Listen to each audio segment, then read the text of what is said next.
Meanwhile, House Republicans passed a bill to cut $72 billion worth of funding for the 87,000 new IRS agents. My next guest co-led that bill. Joining me right now is Ohio Congressman, House Intelligence Committee member Brad Wenstrup.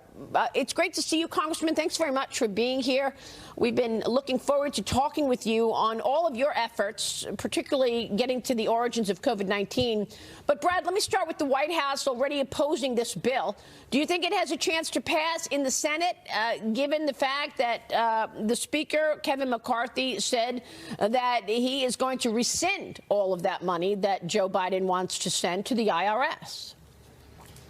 Well, and the bottom line will come with appropriations, but the whole thing is very interesting because here you have an attempt to really go after our taxpayers.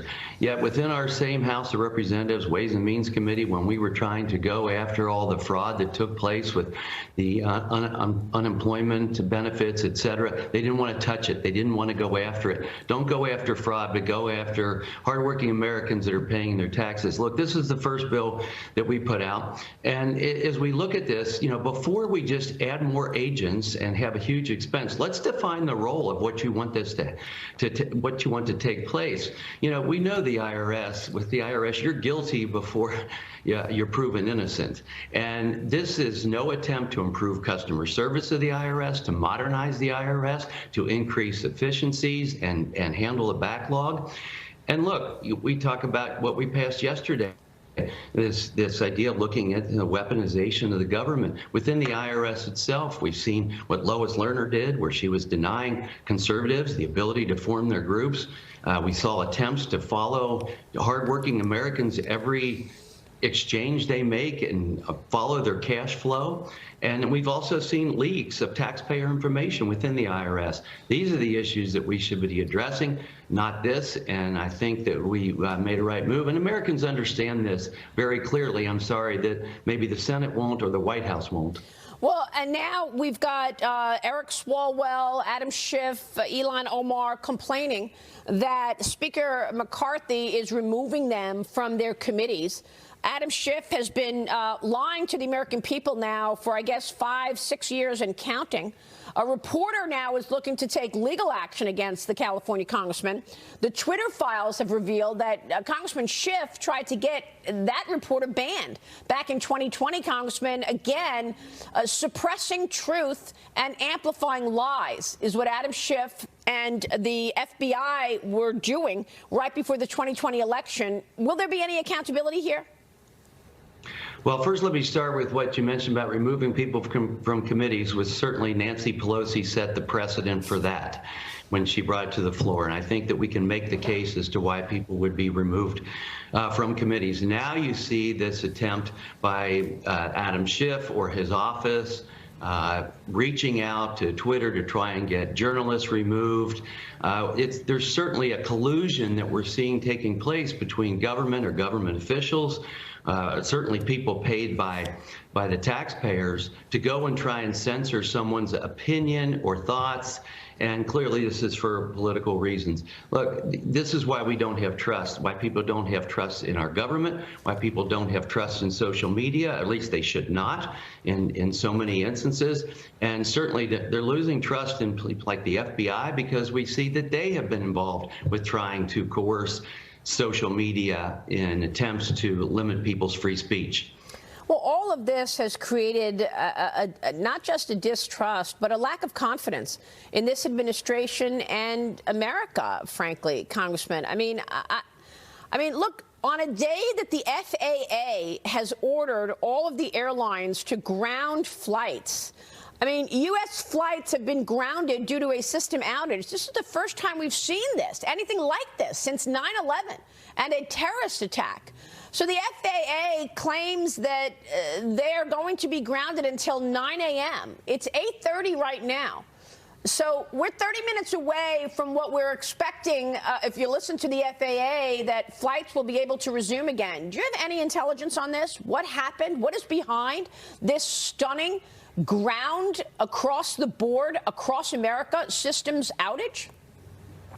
I don't, Maria, but we haven't formed our committees yet completely, so I can't have access to the intelligence community for any information on that. But, you know, let me just say this is a huge area of concern, because if this can happen just naturally, or whatever the case may be within our own IT systems, then what about sabotage, right? I mean, these are the things that we should be terribly concerned about and have firewalls and protection against. So we obviously we want to look into this in every way, shape, or form. You know, this is far different than air traffic controllers wanting to go on strike. Well, speaking right? of this is a problem within. Congressman, speaking of sabotage, you are also leading an investigation into the origins of COVID-19. Was this a bioweapon from China? Well, that's certainly a concern that we have. I mean, we know that our adversaries have chemical and biological type of weapons programs. We know that. The question is, can we tie this all together? Certainly, we know that the technology exists to be able to create a super infectious virus. That became very clear in 2015 when the U.S., Ralph Barrick, a scientist in North Carolina, was working with China, Dr. Xi Zhengli in China, to create a chimera, or what we might slangily call a gain-of-function type of virus. So it exists. And look, our State Department has said as far back as 2005 that China is actively pursuing bioweapons and using biological means. So all of this is out there. The breadcrumbs lead to Wuhan and for example, the Fifth Institute, which is under their military, that does work on coronaviruses and bioweapons. So it's just putting the pieces together, and that's what we've been working on for the last year or so. Congressman, I so appreciate your candor, and I so appreciate your leadership on this subject. This cannot go without underlining what you just said. The Chinese Communist Party has been working on bioweapons.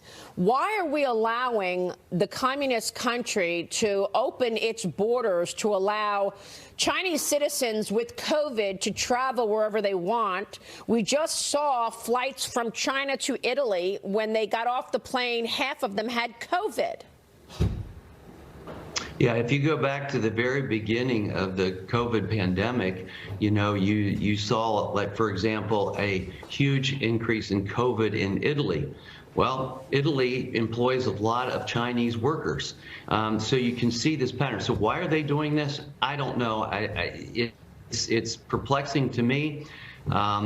That you go back further and they were limiting their own domestic travel but allowing international travel. You know, we're never going to get the answers from China, so we're going to need someone to come forward that can give us the answers, because it's not going to come from the Chinese government. Right, and the people who would have told us, unfortunately, are dead. Congressman, we're going to be watching your leadership and your investigation into the potential of the Chinese Communist Party unleashing a bioweapon on the world in January of 2020. Thank you, sir. You're welcome. Congressman Brad Wenstrup joining us, the Intelligence Committee. We'll be right back.